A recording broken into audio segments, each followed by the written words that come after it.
How are we going, folks? Welcome back to the Nightmare Cabin. We're doing a retrospective today, and this is one of the best bands I've discovered lately. We are going to be talking about Wytch Hazel. What's a good album to show off? There you go. There's some cool artwork on that one. What's another good one? This one. Yeah, so you get a kind of an idea of what we're going to be getting into from the artwork.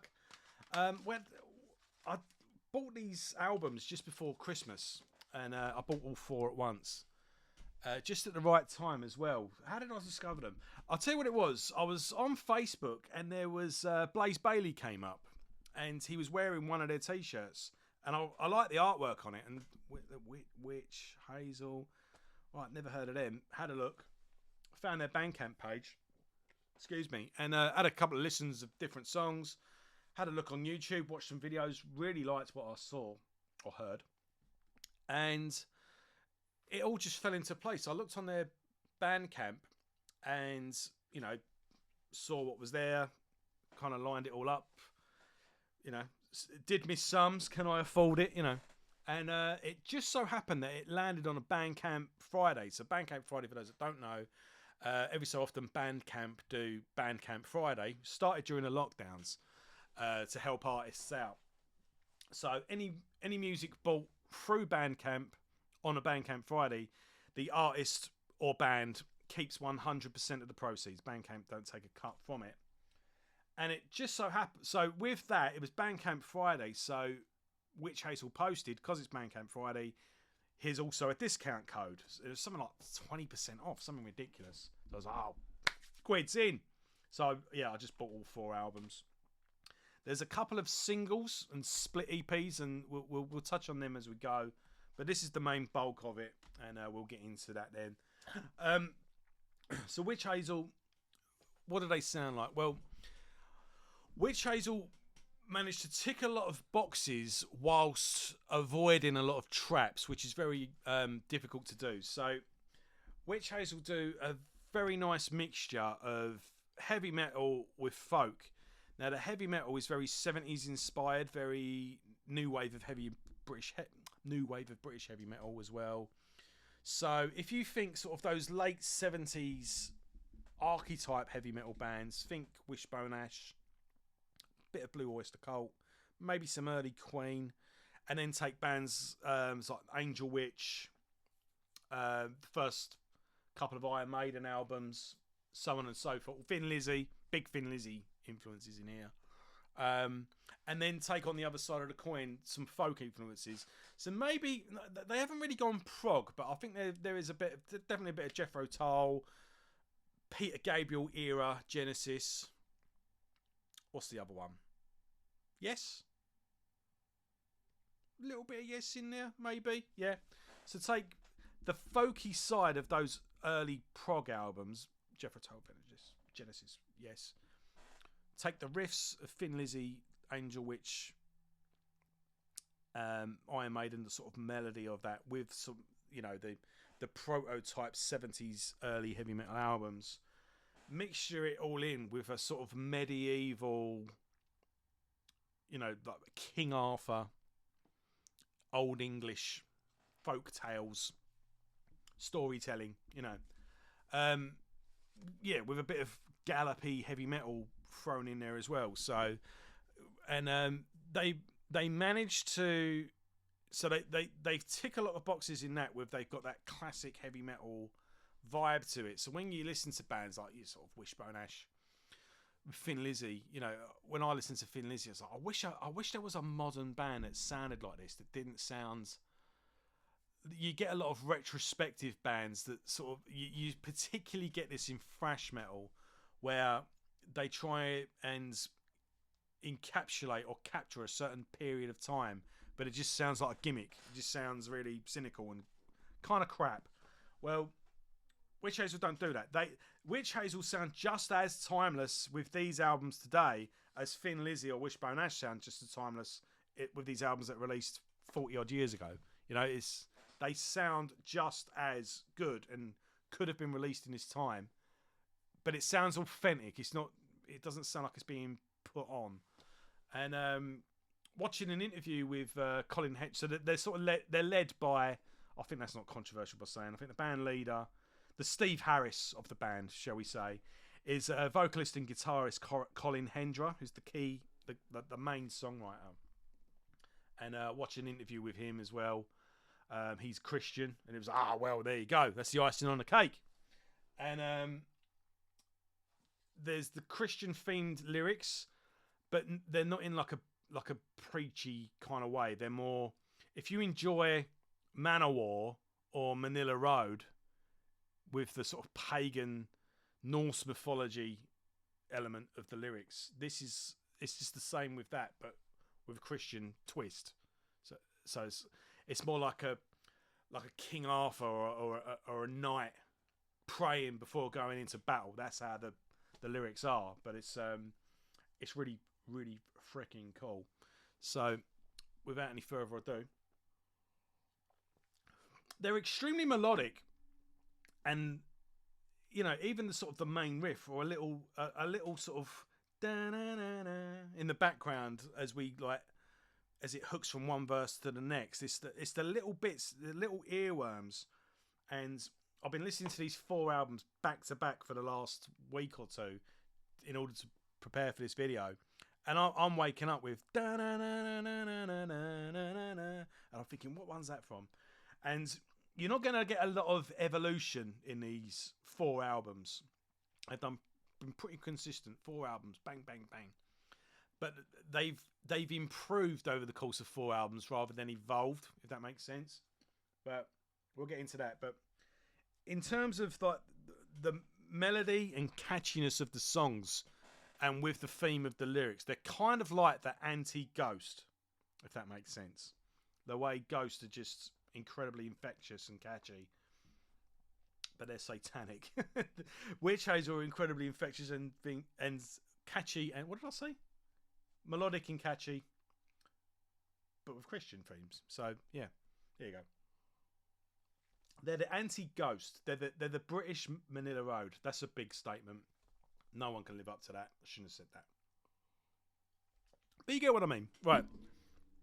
Without any further ado, let's go into the albums. So the band started in 2011. They put out their first EP, The Truth, in 2012. Did a couple of singles, splits, demos, EPs, so on and so forth. Anything worth listening to out of that little string of releases is re-recorded for the first album, Prelude, which is released in 2016 on Bad Omen Records. I think everything's been on Bad Omen Records. So this, we got Colin Hendra on vocals and guitar. Colin Hendra, by the way, also was live guitarist in 2015 with Angel Witch, which is quite interesting. Shame he never recorded an album with them, because that would have been really good. But yeah, so we've got Colin Hendra, vocals and guitar. Neil Corkery on bass, Jack Spencer on drums, and Matt Gately on guitar. And this album was produced by Ed Turner. So this is a fantastic debut. It's not their best album, but it's a statement of intent, which is what you want from a debut album. Like I mentioned, there's not a lot of evolution over these 4 albums, but you will get improvement. So it feels like this is the first. The mission has always stayed the same. The vision's always stayed the same. This is the first attempt at it, and what a great attempt it is. And in a lot of ways, it's their best album, but in a lot of other ways, it's their least best, because they improve so much as players and songwriters over the course of 4 albums. But there's a naivety and an energy to this that can only be captured on a first album, if that makes sense. So we open with Freedom Battle. Very distinctive main riff that as a nice little quiet interlude before the I will fight for freedom, and he does this beautiful Rob Halford high-pitched scream. Now that's like his hidden power. Colin can do the high-pitched scream, but he's not going to King Diamond you and just bat you over the head with it every opportunity. He saves it for when it's needed, and when he does it, it's always awesome. But yeah, there's a great little chorus. There's a battle, and that's another earworm that sticks with you. Great album opener. Very Lizzie and Queen, must be said, but in terms of guitar tone, it's got that which very distinctive of. It reminds you of Brian May. Brian May's guitar tone with Scott Gorham's riffs, in a good way. And what this album plays nicely, kind of like just an ongoing. It plays like a story. It kind of, I don't know if this is a concept album or not, but each song bleeds into the next one. So we have Freedom Battle, and then we have Fight. It feels like chapter 2 of a story, and you've got like a more like a rapid drum technique under this one, under the chorus, and you got a real fantastic Maiden solo on Fight. Mighty King, sort of mid-paced, but goes into a big chorus with a nice hook. More Than Conquerors starts off with like a nice melodic clean guitar, leading to sort of like a twin lead, and then kicks into the song. Awesome. Nice whoa-ohs on this as well. But the real key factor on this, the standout track by a country mile, is the beautiful psalm. Kind of folky to begin with some nice organ sort of keyboard in there. Each lyric is taken lines from various psalms. Just a beautiful, it's a nice, mellow, relaxing song. A great song to listen to on a summer's day, to just chill out to, and it's just a real beautiful song. But Psalm is one of my favourite Wytch Hazel songs, and I've played Psalm to people that wouldn't even be interested in their band, and I'm like, wow, that song is fantastic. I need to point this out though. So we got this beautiful melodic song, and then it's followed up by an instrumental. So we get Prelude. That seems to be a pattern, and this is where I was saying earlier, the band don't really evolve; they just improve. And it seems like Colin has got in his mind the perfect sort of layout for a perfect album, and he's just constantly trying to attempt to make the perfect album he has visioned in his head, because in the middle of all the albums you have a really nice melodic sort of ballady, mellow, get what I'm saying, and then it's always followed by an instrumental. I've noticed that in the sequences of all the songs, and they all have 10 tracks as well, I believe. Is it 10 or 12?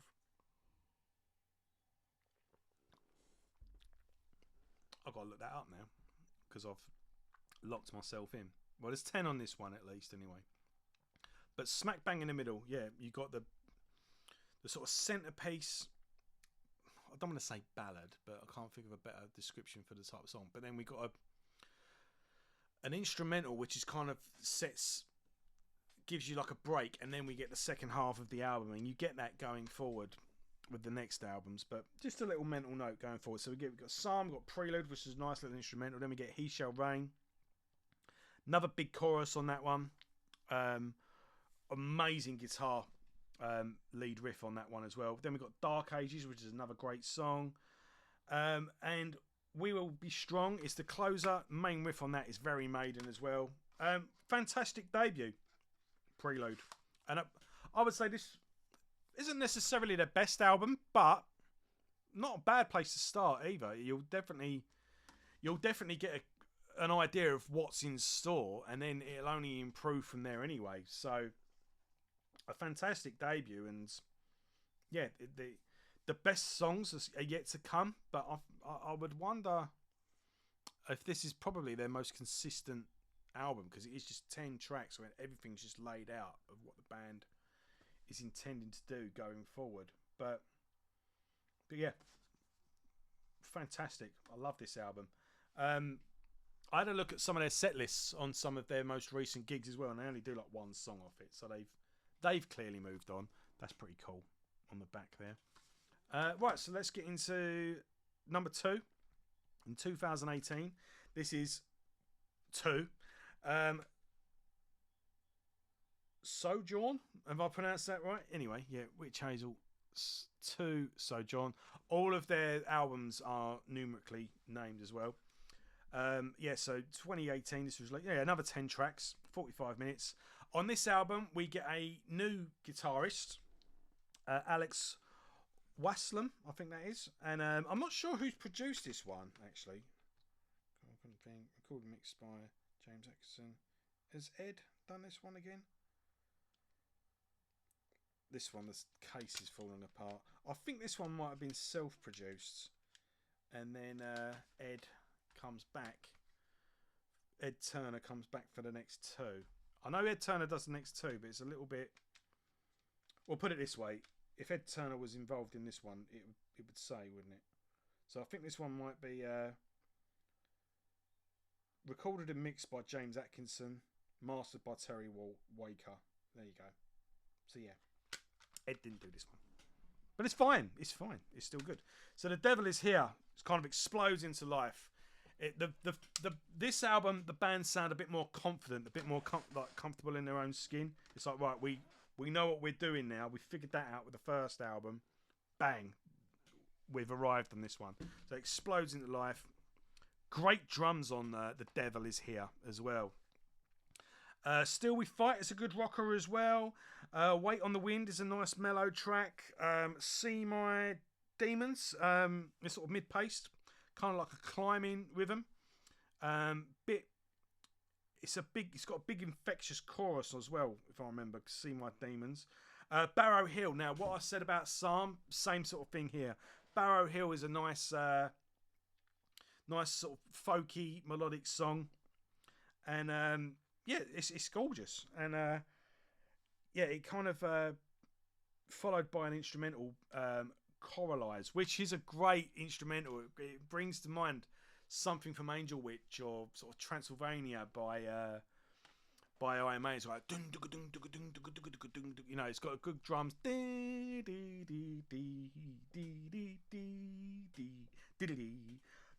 Trust me, this would be a great band to listen to during a knees up. But last track as well is got Slow and Broody, which is a bit different for the band so far, which is Angel Take Me. Victory's another good song as well, actually, and they're all good songs. But the band, it feels a lot more. I'm using my hands for this one. It just feels more zoned in on this second album. Their third album, Pentecost, Wytch Hazel 3, Pentecost. Another great, just a cool album cover. What's the artwork like on these? I had a look in one, didn't I? Anything cool? Oh, yeah, there you go.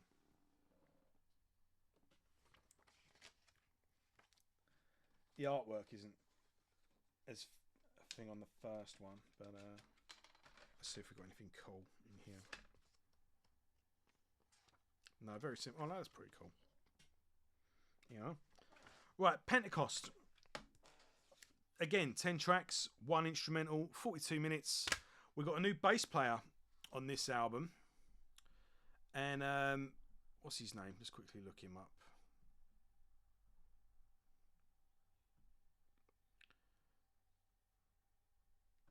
Bear with me. I really should write these things down.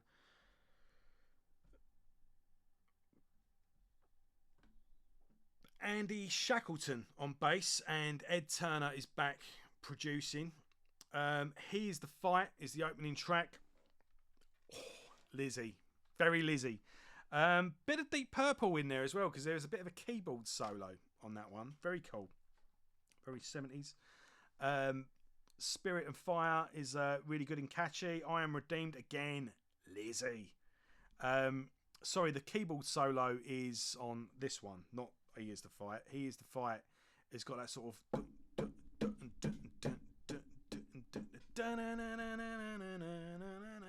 That's the one. I got them mixed up for some reason. But yeah, that main riff on He Is the Fight is fantastic. But I Am Redeemed has a sort of... sort of... brings to mind... what's his name? John Lord. On the sort of keyboard solo on that one. Archangel has got a good main melody with a nice good chorus. Um, yeah, kind of. Archangel is the one that for me sort of brought to mind the Ghost comparison, and I mean it in the best possible way because Ghost, you hear a song by them, you just remember it, and it's got that very. I think the thing that the band shares, they're very 70s influenced in their songwriting. Dry Bones, fantastic. Um, I I did think at the moment when I saw Dry Bones, I thought, oh no, he's not gonna. They're not gonna, are they? The elbow connects to the hip bone. I thought they're not going to do that. No, far from it. This explodes with the nice main riff, nice 70s vibe on it, and that epic chorus.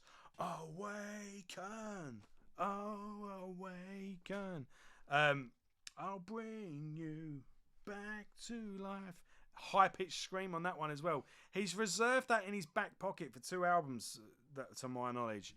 But when he holds that high note, awesome stuff.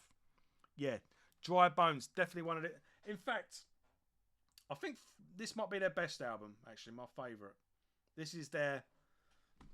They've hit a what's the word? They've hit a threshold on this one. This is the one that they've been building up to. Next up, we've got Sonata.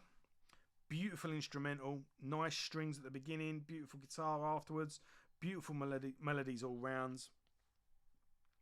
I Will Not is a very Lizzie as well. Love it. I will not stand for this. That is that's the earworm that sticks in your head.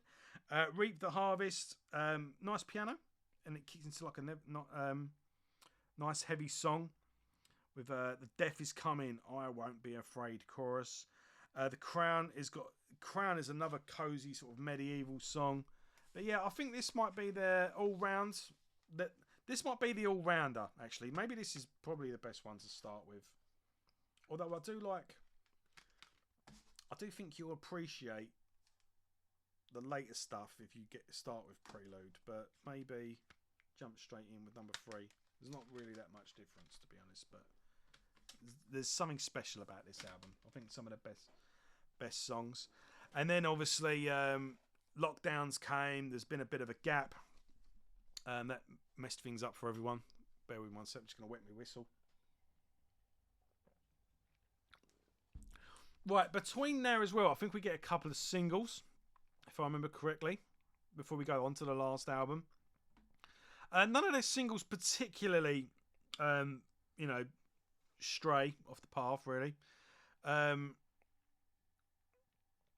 Chain Yourself was a split with Spell.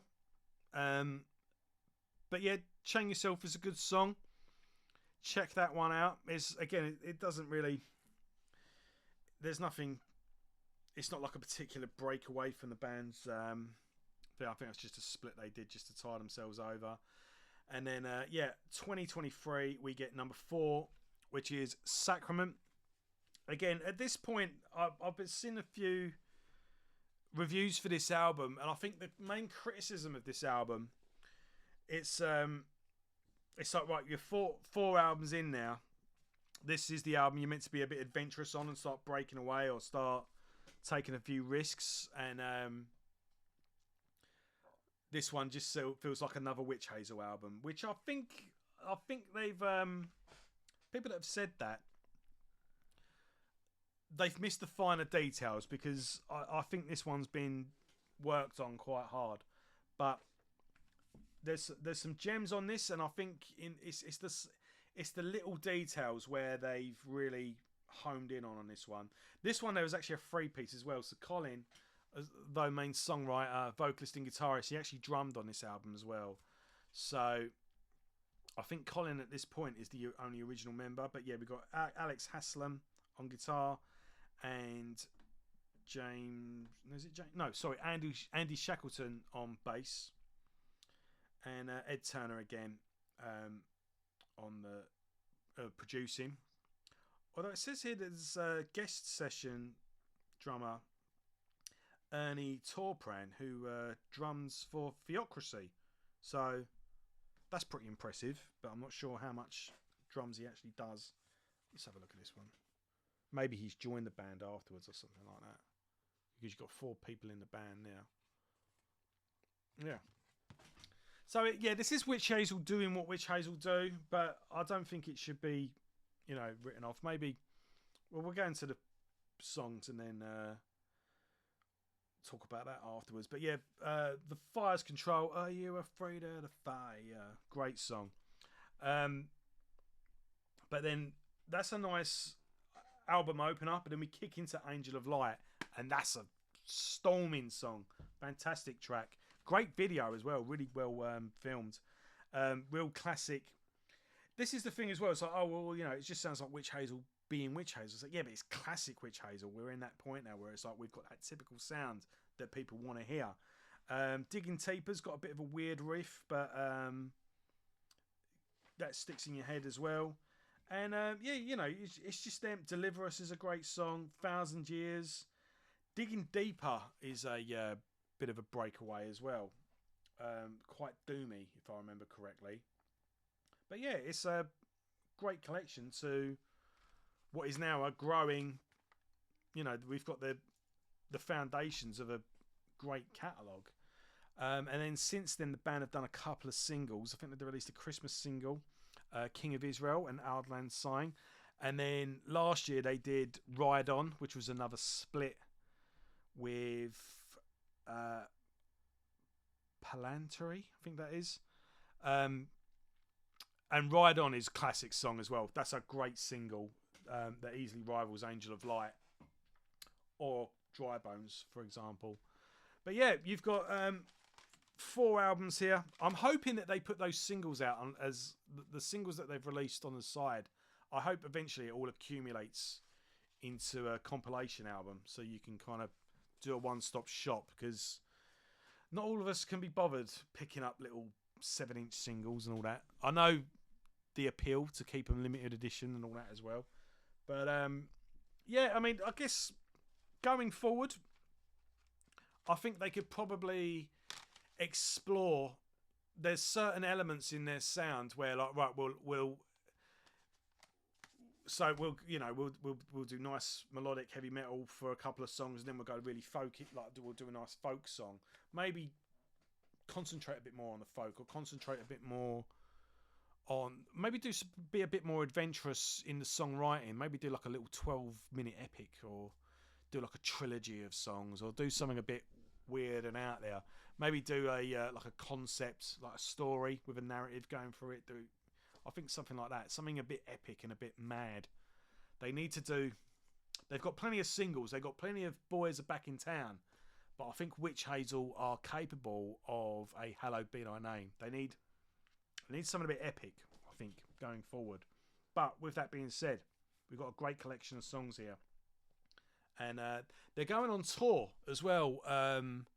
This year, Michael Schenker is going out, and I think he's doing a UFO set, and they're going to be the support band for that. I'm not that big a fan of Michael Schenker or UFO for that matter. I've got like one. What's the one I've got? Is it here? Yeah. I've only actually got one UFO album. That's the only one I've got, but it's the live album. But yeah, Michael Schenker's going out, touring his time in UFO, and Wytch Hazel were the opening band for that. So definitely check them out if you're going on that tour. But yeah, fantastic band, and I think Colin's working on a solo album as well. So plenty to look out for, but plenty to look forward to with the next album as well. And yeah, which one? I think either start with Prelude, just start at the beginning, or if you're really insisting on sticking, I'd say number 3 is probably their best album so far, but none of it's bad. None of it's bad. You've got 4 consistent albums where bit by bit, detail by detail, the band just gradually improving, and the talent and the potential is just dripping off this band. It's makes me very jealous. So yeah, good luck to them. Wytch Hazel, check them out. Go do it. And thanks for watching. Have you heard the band? What's your favourite album? if not, go listen to the band, come back and tell me what you think of them. And yeah, that's about it for now. So I'll be leaving you. We got Pantera Cast coming back. We've got a couple of cool retrospectives coming as well. I'm going to do a couple of 2-parters as well because some of them are quite long. But more stuff's to come. And thanks for watching. Thanks for the 900 subscribers and the upcoming Q&A. Go check out my upcoming Q&A video. Leave a question on that video and I'll do a Q&A. If you're lazy, just leave one here. It's fine. So, yeah. Have a good one, folks. I'll see you all soon.